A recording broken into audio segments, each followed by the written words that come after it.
এবার বিজয়ের শপথের গ্রহণের পরে তৃষার পোস্টে প্রেমের বার্তা। দক্ষিণী তারকা তৃষা কিষান ও থালাপতি বিজয়ের সম্পর্ক নিয়ে গুঞ্জন নতুন কিছু নয়। তবে এবার বিজয়ের শপথ গ্রহণ অনুষ্ঠানের পর তৃষার একটি সামাজিক মাধ্যম পোস্ট ঘিরে ফের জোড়া হয়েছে প্রেমের আলোচনা। সম্প্রতি শপথ গ্রহণ অনুষ্ঠানে মাকে সঙ্গে নিয়ে হাজির হয়েছিলেন তৃষা। অনুষ্ঠানে বিজয়ের শপথ নেওয়ার সময় দর্শক আসনে বসে আবেগঘন হতে দেখা যায় অভিনেত্রীকে। সেই মুহূর্তের একাধিক ছবি পরে সামাজিক মাধ্যমে পোস্ট করেন তিনি। আর এই ছবির ক্যাপশনে অভিনেত্রী লেখেন, ভালোবাসা সবসময় জোরালো।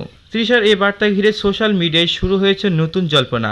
অনেকের প্রশ্ন, তবে কি এতদিনের গুঞ্জন এবার প্রকাশ্য রূপ নিতে চলেছে?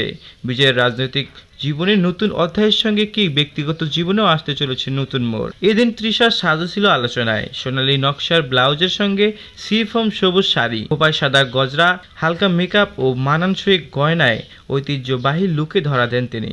ও শপথ গ্রহণ অনুষ্ঠানে বিজয়ের পরিবারের সদস্যের সঙ্গেই বসেছিল তৃষা ও তার মা উমা কৃষ্ণ।